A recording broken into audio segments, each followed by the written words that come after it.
नमस्कार साथियों, मैं रोहन शर्मा। आप हैं मेरे साथ एक ऐसे विषय पर चर्चा करने के लिए। हाल में आपने देखा होगा कि ट्रंप के सामने ही 5 देशों ने दिया समर्थन। अब क्या समर्थन दिया है इसके बारे में आपको मैं बताने जा रहा हूँ। ठीक है, जैसा कि आप देख सकते हैं 24 घंटे में 4 देशों ने फिलिस्तीन को मान्यता दे चुके हैं। अब तक अगर देखा जाए तो 150 देश फिलिस्तीन को एक देश के रूप में दर्जा दे चुके हैं। ठीक है, जिसमें ब्रिटेन ने भी दिया है, कनाडा ने, ऑस्ट्रेलिया ने, पुर्तगाल ने। ठीक है, इन्होंने औपचारिक तौर पर एक स्वतंत्र देश के रूप में मान्यता दे दी है। तो आगे आप देखिए, ये कीर स्टारमर है, यहाँ के ब्रिटेन के पीएम है। इन्होंने अभी मान्यता दी है। ब्रिटेन के प्रधानमंत्री कीर स्टारमर ने कहा कि दो राष्ट्र समाधान ही शांति का रास्ता है। वहीं पुर्तगाल के विदेश मंत्री ने पाउलो रेंजेल ने कहा है कि फिलिस्तीन को मान्यता देना ही स्थायी शांति एकमात्र रास्ता है। इस कदम पर इजरायल ने गाजा में जो मानवीय संकट पैदा किया है। हालांकि अमेरिका अभी फिलिस्तीन को एक देश के तौर पर मान्यता नहीं देता है, फिर भी फ्रांस ने भी ऐलान किया है इसका। तो आप देखेंगे, ये आप देखिए, फ्रांस ने ये ऑफिशियल तौर पर इसको रिकॉग्नाइज ऑफिशियल तौर पे ये कहा है कि फ्रांस ने मैक्रोन ने संयुक्त राष्ट्र में आधिकारिक तौर पर फिलिस्तीन राज्य को मान्यता दे दी है। ये यूएन में जब अभी यूनाइटेड नेशन की जो जहाँ पे ये गए थे वहाँ पे इन्होंने इस चीज़ के लिए कहा है। आप देख सकते हैं इजराइल का 72 घंटों में 6 देशों पर अभी हमला हुआ था। हाल ही के दिनों में आपने देखा होगा, इसमें लेबनान है, ठीक है, गाजा में तो हो ही रही है, और ट्यूनीशिया है, इजराइल है, सीरिया है, कतर है, यमन है। ठीक है, अभी हाल में आपने कतर में तो देखा ही होगा, जो कुछ दिन पहले, 13 दिन पहले ये खबर आई थी कि इजराइल का कतर की राजधानी दोहा पर हमला हुआ था। क्योंकि यहाँ पे क्या होता था, जो हमास के जो लीडर होते थे, ठीक है, हमास के जो लीडर होते थे, कतर के दोहा में जाके इनके जो आतंकी जो संगठन के जो लीडर लोग होते थे, वो यहाँ पे मीटिंग करते थे। ठीक, तो वहीं पे नेतन्याहू ने यहाँ पे बम गिरा दिया था, तो उसमें 6 लोगों की मौत हुई थी। तो ये जो हुई थी मंगलवार को कतर की राजधानी दोहा में हुई थी, जिसमें हमास के शीर्ष नेताओं की निशाना बनाते हुए हमला किया गया था। ठीक है, तो इसके बाद इन्होंने क्या कहा है कि नेतन्याहू ने कहा है कि मैं कतर और उन सभी देशों से कहता हूं कि आतंकी को पनाह देते हैं, अगर कोई भी देश अगर आतंकी को पनाह देता है, या तो उन्हें खदेड़ा हो, या फिर उन्हें न्याय के कटघरे में खड़ा करो, या तो उन्हें मतलब उस देश को उस देश में अगर अगर हमास के लीडर रह रहे हैं तो उनको खदेड़ के बाहर भगा दो, या तो उन्हें न्याय के कटघरे में खड़ा करो, क्योंकि अगर तुम नहीं करोगे तो हम करेंगे कार्रवाई। उन्होंने सीधा सीधा सभी देशों पर उन्होंने कह दिया है। तो आप देखें 7 दिन बाद, जब इसके बाद मतलब कतर में जो दोहा में जो ये घटना घटी थी, इसके बाद मतलब इसराइल के खिलाफ जो इस्लामिक कंट्री है, 57 देश है ओआईसी के, उन्होंने एक मीटिंग बुलाई थी। तो इसराइल के खिलाफ कतर ने 50 मुस्लिम देश, ईरान बोला इस्लामी देश हजरा इसराइल से रिश्ता तोड़े। ठीक है, और पाकिस्तान भी जो कहता है कि जैसे नाटो जैसी फोर्स बनाए, क्योंकि ये 57 देश है ओआईसी के। तो इन लोगों ने एक मीटिंग बुलाई थी। तो ये जो मीटिंग हुई थी रविवार को, इस्लामी देशों के विदेश मंत्रियों ने इसराइल के खिलाफ बंद कमरे में ये मीटिंग की थी। इसके बाद आप देख सकते हैं अब ये मसला क्या है। तो ये रहा जाके फिलिस्तीन, जो वेस्ट बैंक वाला हिस्सा और ये गाजा वाला हिस्सा, ये है। ठीक है, तो इस पर इन्होंने ब्रिटेन ने जो इसराइल को चेतावनी दी कि वेस्ट बैंक वाले इलाके पर कब्जा ना करें। मतलब इस वाले पे तो कब्जा चल ही रहा है, इस वाले पे ना हो, इसलिए उन्होंने ये चीज़ कहा है। विदेश मंत्री ने जो यूवेट कूपेन ने इजराइल को साफ चेतावनी दी कि ब्रिटेन की फिलिस्तीन को मान्यता देने के बाद वह वेस्ट बैंक के हिस्सों पर कब्जा करने की कोशिश ना करे। उनकी सरकार यह बर्दाश्त नहीं करेगी। कूपर ने कहा है कि दोनों तरफ कट्टरपंथी लोग हैं जो टू स्टेट सॉल्यूशन को ख़त्म करना चाहते हैं, लेकिन ब्रिटेन इसे बचाना चाहता है। तो ये वाला जो हिस्सा है और ये वाला जो हिस्सा है, यही इतना ही रह गया है फिलिस्तीन का, और बाकी ये पूरा हिस्सा यहाँ से लेके और यहाँ तक ये इजराइल का ही हिस्सा है। तो फिलिस्तीन के जो राष्ट्रपति हैं, जो उन्होंने जो मतलब अगर देखा जाए तो इस वाले पे तो हिस्से पे तो हमास रह रहे हैं। इस वाले जो हिस्से में जो वेस्ट बैंक वाला जो हिस्सा है, उनके जो राष्ट्रपति हैं, वो वो कहते हैं कि फिलिस्तीनी राष्ट्रपति ने हमास से हथियार डालने को कहा है। फिलिस्तीन के राष्ट्रपति जो हैं महमूद अब्बास ने कहा है कि भविष्य में गाजा पर शासन करने में हमास की कोई भूमिका नहीं रहेगी। उन्होंने हमास से हथियार छोड़ने को भी कहा है। अब्बास ने गाजा में जंग खत्म होने के बाद भी राष्ट्रपति और संसदीय चुनाव कराने का भी वादा किया है। उन्होंने कहा है कि हम 3 महीने के भीतर एक अंतरिम संविधान तैयार करेंगे ताकि अथॉरिटी से राज्य को सत्ता सौंपी जा सके। अब्बास ने ये भी कहा है, अब्बास ने कहा कि उन देशों को मैं धन्यवाद करता हूं जिन्होंने फिलिस्तीन को मान्यता दी है। साथ ही उन्होंने अपील भी की है कि बाकी देश भी ऐसा करें और फिलिस्तीन को संयुक्त राष्ट्र की पूर्ण सदस्यता दिलाने में जो यूएन मदद कर रहा है उनको भी जिन्होंने धन्यवाद दिया है। तो अब अमेरिका का इसमें क्या रोल रहा है, अमेरिका के बारे में बताते हैं कि अमेरिका के करीबी देश जो फिलिस्तीन को मान्यता जो दे रहे हैं, तो दे क्यों रहे हैं उसका भी एक मतलब है। आप सुनिए, कई सालों से पश्चिमी देशों की सरकारें कहती हैं कि फिलिस्तीन देश को मान्यता तब दी जाएगी जब हालात सही होंगे। उनका मानना है कि सिर्फ मान्यता देने से असलियत नहीं बदलेगी, क्योंकि अब हालात इतने बिगड़ गए हैं, सरकारें दबाव महसूस कर रही हैं, क्योंकि गाजा में इतनी बुरी तरीके से इजराइल ने हालत ख़राब कर दी है। तो आप देख सकते हैं 2 साल में लगभग जंग जो चल रही है, अभी भी चल रही है, देखा जाए तो भुखमरी, बर्बादी, इतनी तस्वीरें खराब निकल रही हैं वहाँ की कि अस्पताल पे बम गिरा देना।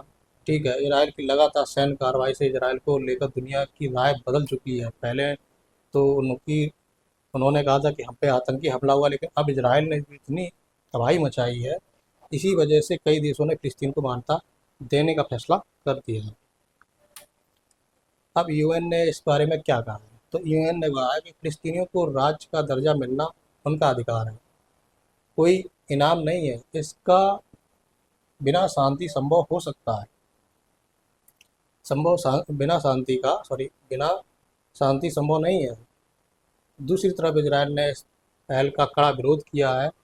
जो यूएन में इसराइल की जो राजदूत है डैनी डैनन, उन्होंने कहा है कि उनकी सरकार इसका जवाब जरूर देगा। साथ में एक और देश निकल के आया है जो फिलिस्तीन को कुछ शर्त रखी है जिससे वो मान्यता देने को तैयार हुआ। अब वो कौन सा निकल के आया, बेल्जियम। बेल्जियम ने फिलिस्तीन की मान्यता को लेकर शर्त कुछ इस तरह की रखी है कि कानून कानूनी रूप से लागू होगी जब गाजा में हमास को सत्ता से हटाया जाएगा, क्योंकि वो चाह रहे हैं कि हमास जो आतंकवादी एक तरीके की जो संगठन है उसको सत्ता से हटाया जाए, पहली बार। दूसरी उन्होंने क्या बात कही है कि सभी इजरायली बंधकों को वहाँ से रिहा कर दिया जाए, क्योंकि अभी तक उनके जो बंधक है वो अभी तक हमास कैप्चर किए हुए हैं, उनको छोड़ नहीं रहा है। दूसरी शर्त उन्होंने ये रखी।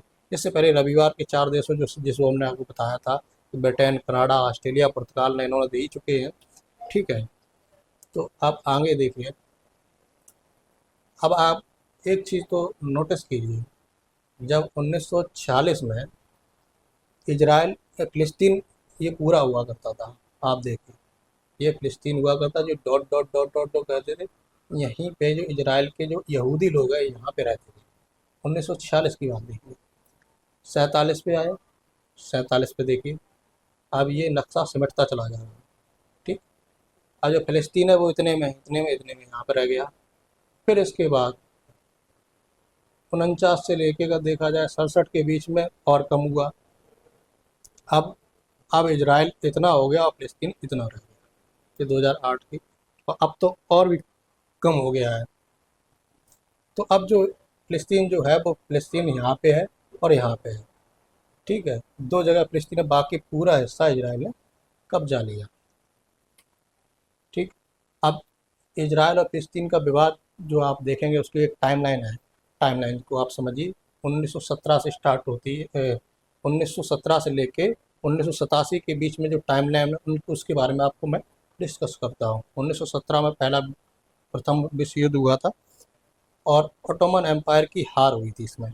ठीक है, ब्रिटेन ने फिलिस्तीन पर कब्जा कर लिया था, उस जगह को कब्जा कर लिया था। ठीक है, और कब्जा करने के बाद में जब उस जगह पे उन्होंने मतलब ये डिसाइड किया था कि यहाँ पे आके यहूदी लोग यहाँ पे रहेंगे उस समय। तब 1920 से 17 में ये कब्जा किया था। 1920 से लेकर 1940 में हिटलर के यहूदी में नरसंहार के बाद यहूदी यरूशलेम में बसने लगे।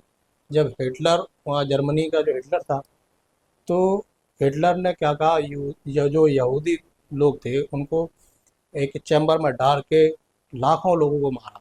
जब लाखों लोगों को मारा तो यहूदी लोग ने मतलब उस जगह को छोड़कर, और उस समय ये मतलब ब्रिटेन फ़िलिस्तीन को कब्जा ही चुका था, उस एरिया को कब्जा चुका था। तो उन्होंने कहा कि हम इस एरिया में यहूदी लोगों को बसने देंगे।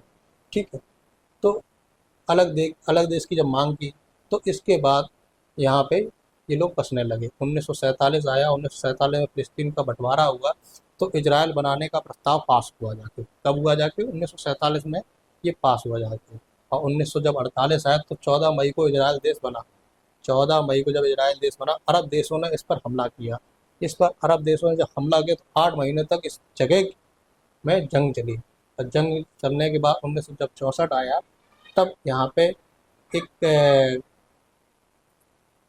एक जो ऑर्गेनाइजेशन है उसने इस पे फिलिस्तीन लिबरेशन ऑर्गेनाइजेशन, इसने 1964 में ये गठन हुआ और नेतृत्व किया जाके 1964, सॉरी, हाँ सही, ठीक है, 1964 में किया था। 1967 आया था, तो इसमें जो 6 डे वॉर में जो मतलब 6 दिन की जब वॉर हुई थी जाके 1967 में, इसमें इन्होंने क्या किया जाके कि जो आसपास के जो देश थे, इसमें आसपास के देश कौन कौन से थे?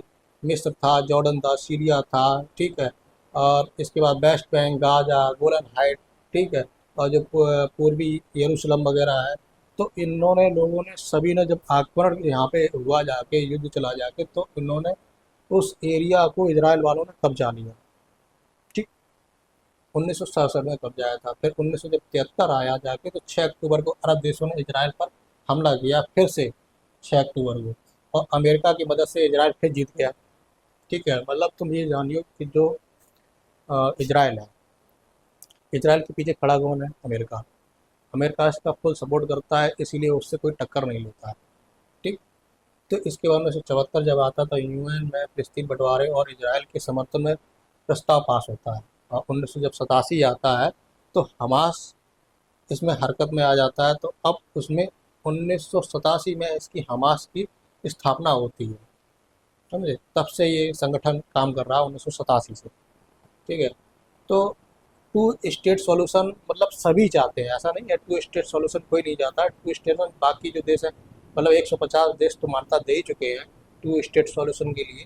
ठीक है, बाकी भी जो रह गए 193 देश हैं, तो बाकी भी देश धीरे धीरे करके मान्यता दे देंगे। ठीक है। तो अब आप देखिए, तो जो वेस्ट बैंक वाला जो हमने बताया था, ये गाजा वाला, ठीक।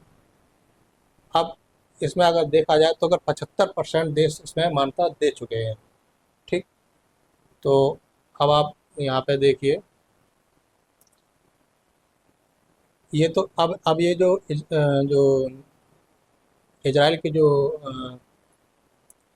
नेतन्याहू हैं, नेतन्याहू ने कहा है कि इस एरिया को अब हम पूरा ही ख़त्म कर देंगे, क्योंकि बाकी तो इस एरिया में कब्जा कर ही चुके हैं, थोड़ा और बचा है वो भी इसमें कब्जा कर लेंगे। तो इनकी नज़र इस एरिए पे है कि फ़िलिस्तीन को इधर रखेंगे, बाकी इस एरिया को ख़त्म कर देंगे हमेशा के लिए। तो इनकी टोटल मंशा ये है। ठीक है। ब्रिटेन ने ऐसा फैसला लिया ही क्यों है? ब्रिटेन पीएम ने कहा है कि अगर इजराइल को सज़ा देने के लिए नहीं लिया गया, लेकिन अगर इजरायली प्रधानमंत्री नेतन्याहू ने गाजा में सैन्य कार्रवाई को कम हिंसक तरीके से और अंतर्राष्ट्रीय कानूनों का पालन किया होता, तो शायद यह कदम न उठाया जाता। ठीक है, क्योंकि इन्होंने नरसंहार तरीका से कर दिया है। उनके अगर मान लो कुछ आदमी मारे जाते तो वो हज़ारों में लोग मार देते थे, इसलिए। तो अब आप देखते हैं, अब भारत का इसमें अगर देखा जाए तो भारत का रोल क्या है, ये तो आप सभी सुनना चाहेंगे कि भारत का रोल क्या है, कि भारत ने मान्यता दी या नहीं दी। तो देखा जाता है कि जो 1988 में फिलिस्तीन को मान्यता देने वाला सबसे पहला देश बना था भारत। जब मतलब स्टार्टिंग में जब मान्यता दी जा रही थी, स्टार्टिंग में ही भारत ने मान्यता दी थी। और भारत की हमेशा ही मंशा है कि टू स्टेट सॉल्यूशन होना चाहिए, मतलब दो राष्ट्र समाधान का ही भारत समर्थन करता है, फिलिस्तीन भी रहे और इजराइल भी रहे। ठीक। तो अगर आपको सेशन अच्छा लगा हो तो धन्यवाद, लाइक और सब्सक्राइब ज़रूर करें।